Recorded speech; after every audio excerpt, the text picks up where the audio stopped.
Ano nga ba ang nangyayari kapag ang dalawang tao na dati ay araw-araw magkasama, araw-araw nag-uusap, magkasundo, tapos biglang tumahimik? Walang away, walang closure, walang goodbye.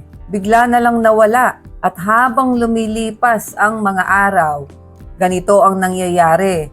Kine-check mo ang telepono mo, iniisip mo pa rin siya at tinatanong mo ang sarili mo, iniisip rin kaya niya ako? So meaning, ito yung talagang nawalan na kayo ng contact.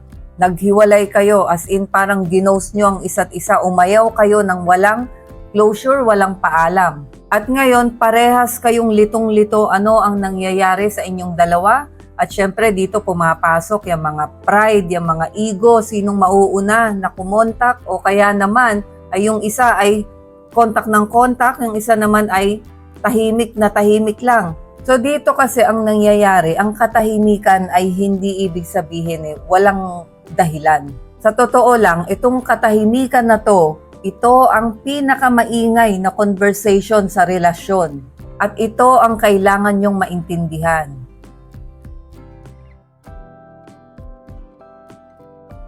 Welcome back sa aking channel. Ako po muli si Lorely, ang inyong Ate Lors. Ayan, sa mga subscribers po, maraming salamat sa inyo. At sa hindi pa po nakasubscribe sa ating YouTube channel, pasubscribe naman po. At dun sa mga nagtatanong na hindi po nila ma-open yung ibang mga video, ay exclusive po kasi yon sa mga members ng ating Facebook. At ganun din sa mga members ng ating YouTube channel. So meron po diyang nakalagay na join sa YouTube. Pwede nyo pong i-click yan. Ganun din po sa Facebook.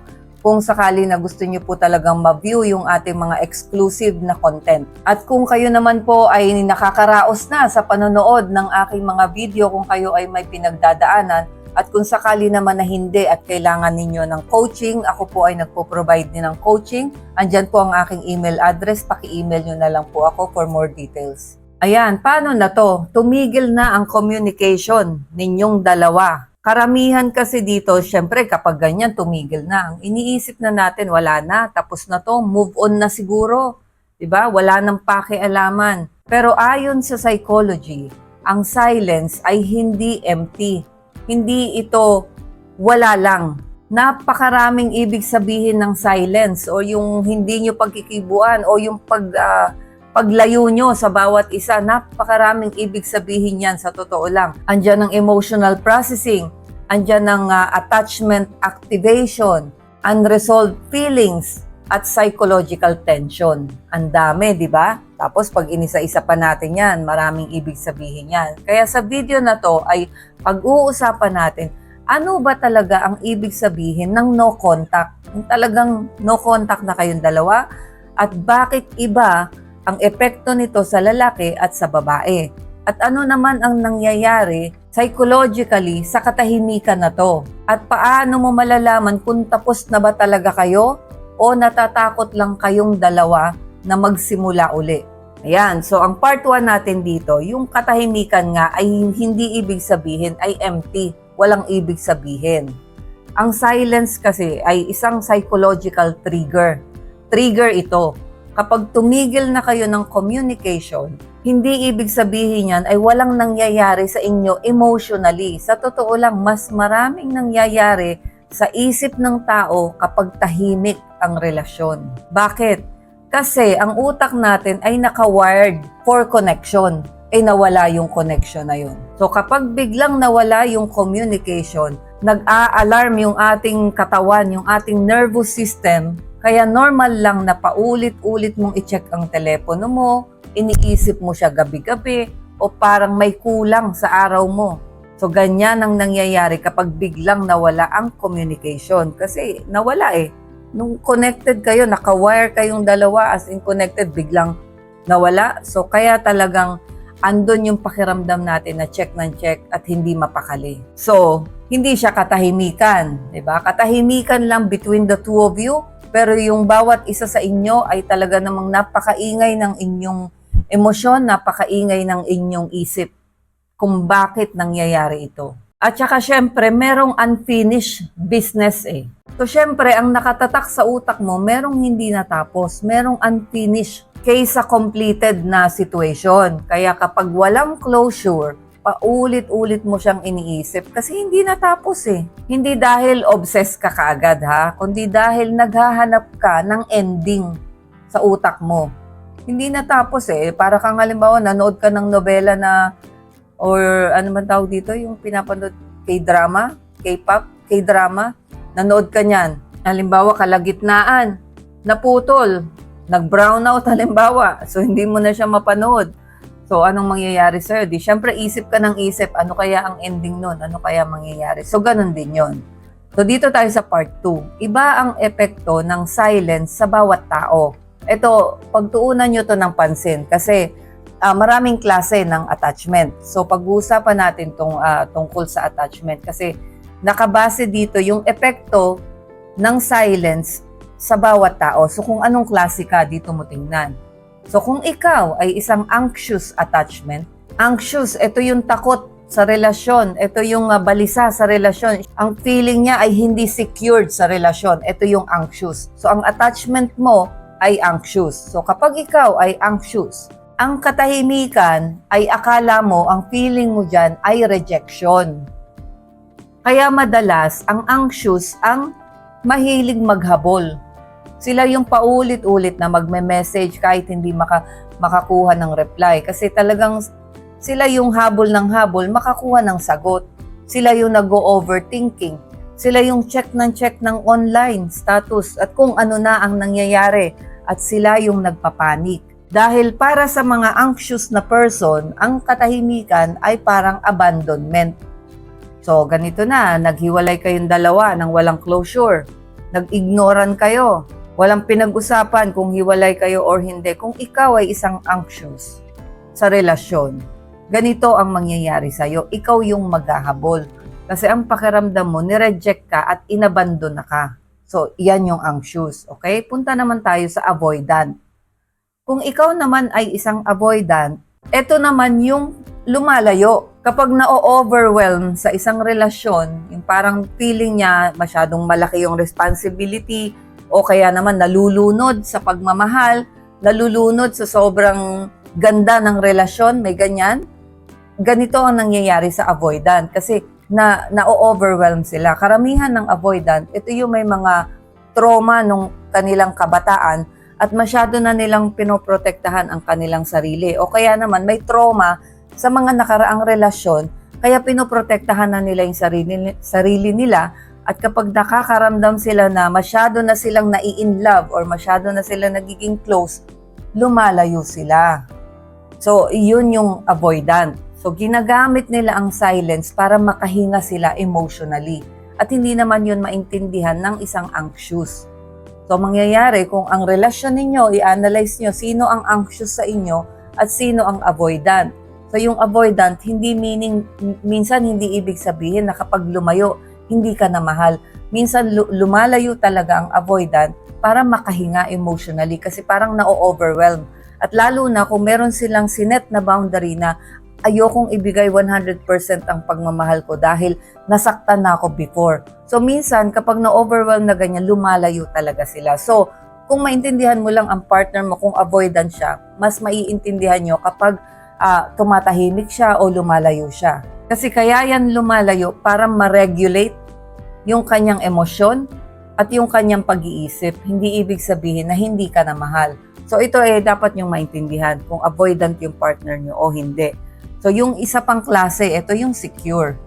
Secure attachment. Kapag ikaw ay isang secure na tao, yung pakiramdam mo sa relasyon, secured ka.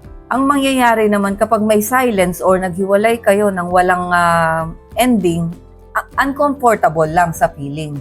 Pero, hindi nagpapanik. Kasi secured ang feeling mo sa relasyon So, hindi ka nagpapanik.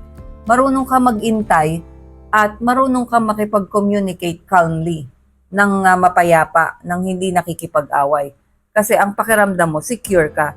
Pero ito yung medyo mahirap marating, no? Kasi ilan ba sa atin ang feeling na secured sa relationship? Meron naman siguro, pero siguro mas mataas ang percentage ng mga relationship based on my observations sa relasyon na yung isa ay avoidant at yung isa ay anxious. Okay, dito tayo sa part 3. Ang katahimikan, mensahe na yan, message yan. Ito kasi minsan ang mahirap tanggapin na ang silence o katahimikan o paglayo ay isang choice ng tao na lumayo o ng tao na tumahimik. So bawat araw na hindi sila kumukontak sa'yo, hindi sila nagme-message sa'yo, may desisyon na nangyayari. Merong nabubuo na desisyon.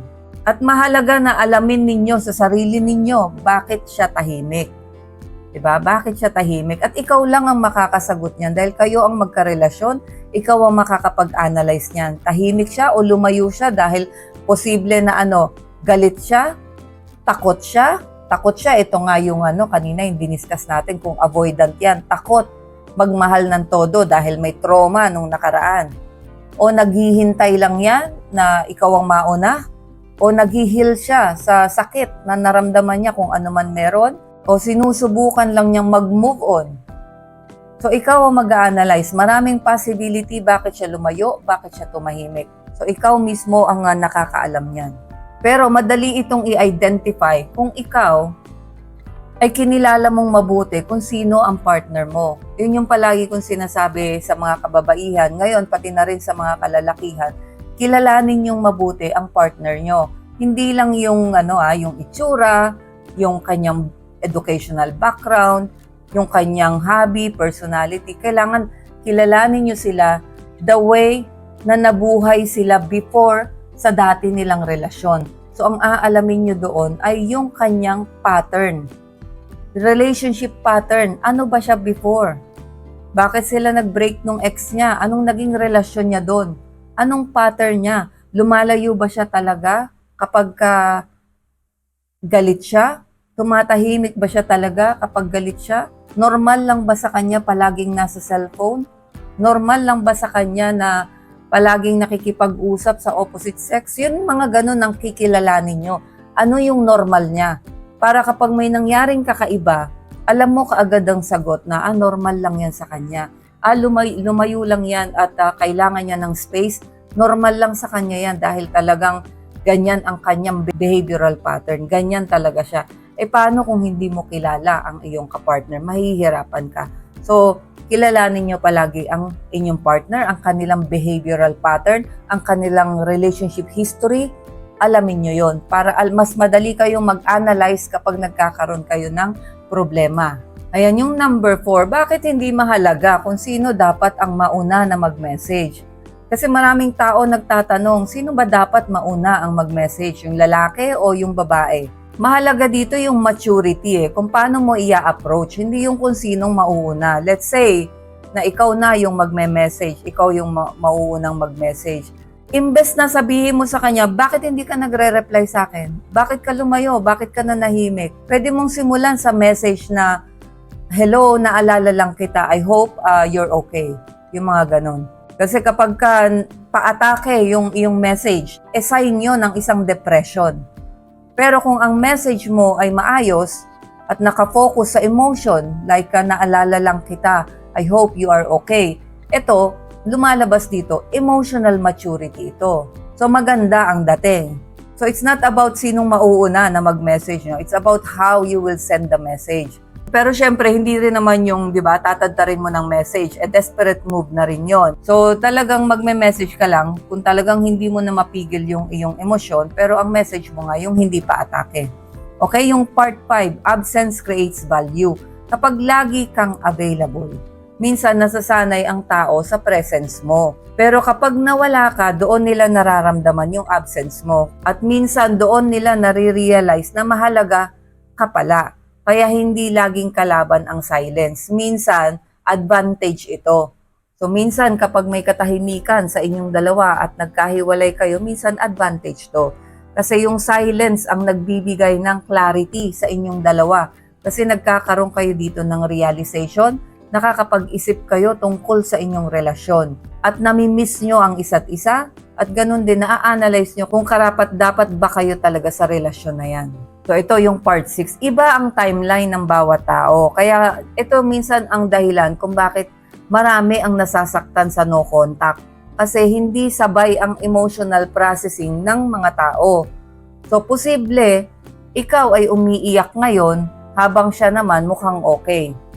Na-discuss ko to, meron tayong isang video dyan na tungkol sa no contact kasi yung video na yon halos kaparehas nito, kaya lang nakafocus kasi siya sa babae. So ito ay itong topic naman natin ngayon ay pang lalaki at pang babae. So doon na-discuss, magkaiba ang process minsan ng lalaki at babae, pero hindi lahat So it depends dun sa tao. So minsan ikaw ay unang paghihiwalay ninyo, ikaw yung iyak ng iyak, siya hindi naman, okay lang siya, relax lang siya.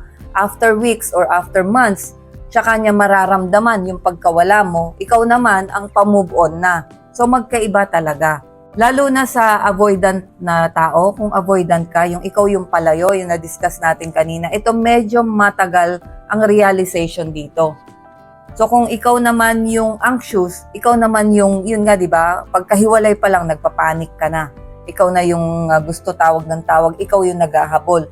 So yun yung anxious. So kung avoidant kasi yung partner mo, ang mangyayari, itong avoidant, matagal siyang makarealize na mamiss ka o gusto ka pa pala niya o mahal ka pala niya. Late ang realization ng avoidant. So ang nangyayari dito, ang problema, kung avoidant siya, then nakarealize siya after few months, yung kanyang partner naman na anxious ay naka-move on na.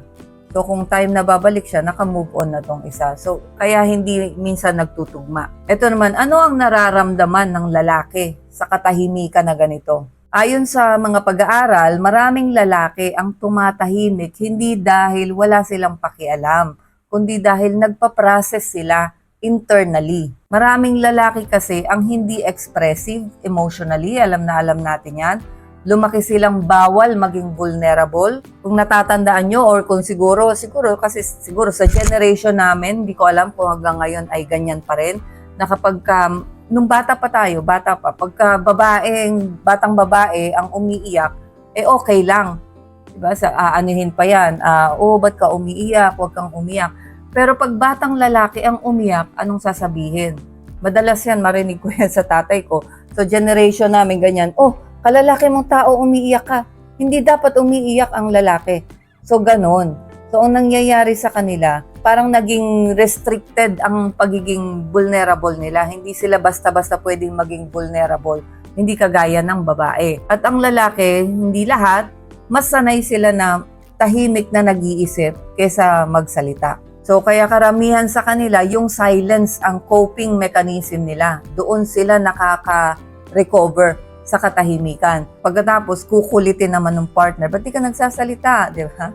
Bakit ang tahimik mo? Sayaan nyo lang muna kung ang lalaki ay tahimik at intayin nyo na makapag-process sila ng kanilang nararamdaman at intayin nyo na maging handa sila na magsalita at magsabi kung ano talaga ang nararamdaman nila at kung ano talaga ang gusto nila.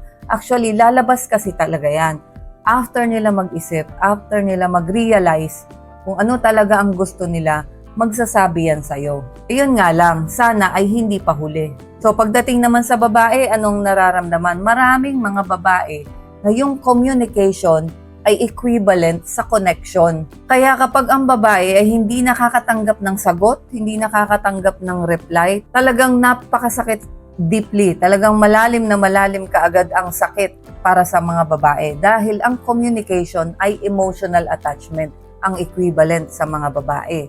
Kaya kapag ganito nagkaroon ng silence, karamihan ng babae, sila yung nagme-message, sila yung naghahabol. Pero ito naman ang nangyayari dyan, kapag napagod ng tuluyan yung babae, as in napagod, umayaw na talaga, pagod na, ayaw na, ayan, wala na. Kapag tumahimik ang babae, posibleng gumagawa na siya ng emotional wall para protektahan ang sarili niya at para mag-move on.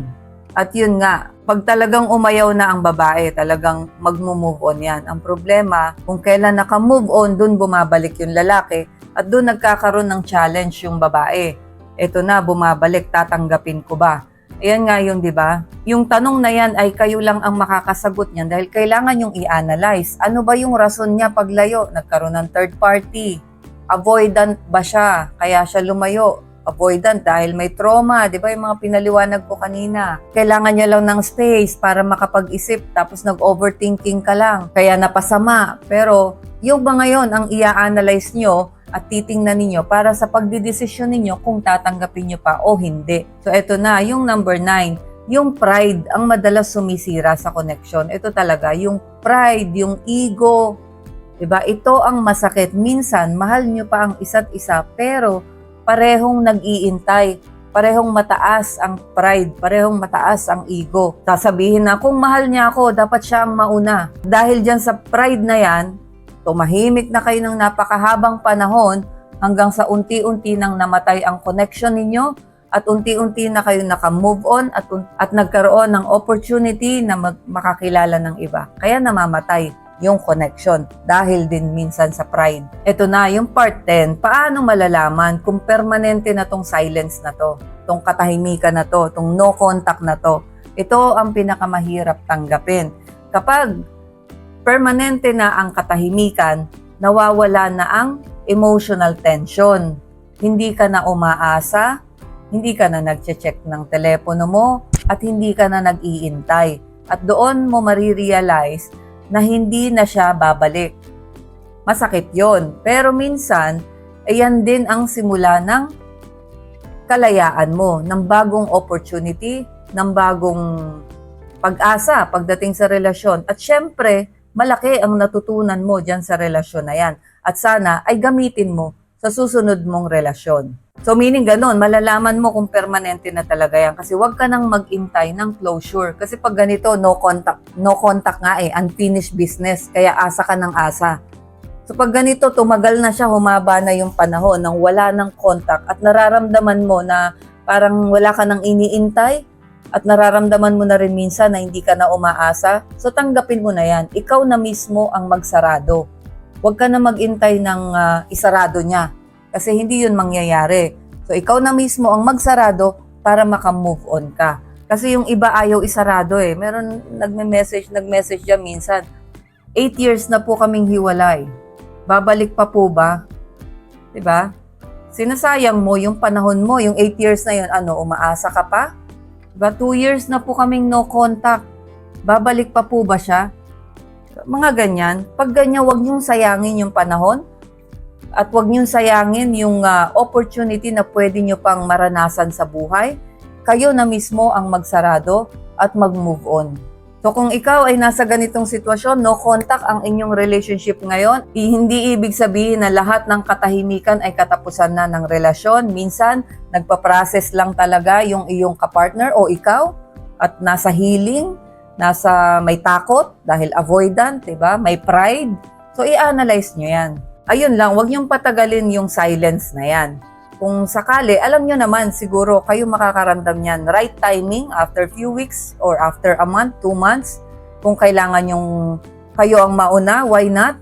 Diba? Minsan tanggalin nyo yung pride kung kinakailangan. Kung alam nyo naman na worth it yung tao at yung relasyon ninyo ipaglaban, tanggalin nyo yung pride.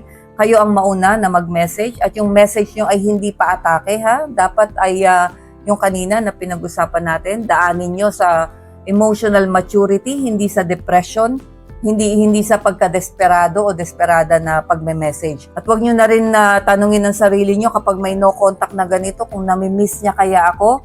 Ang i-analyze nyo dito, ano ang itinuturo sa akin ng katahimikan na ito. So I hope nakatulong sa inyo ang video na ito and I hope to see you again sa mga susunod ko pang mga video. Thank you so much.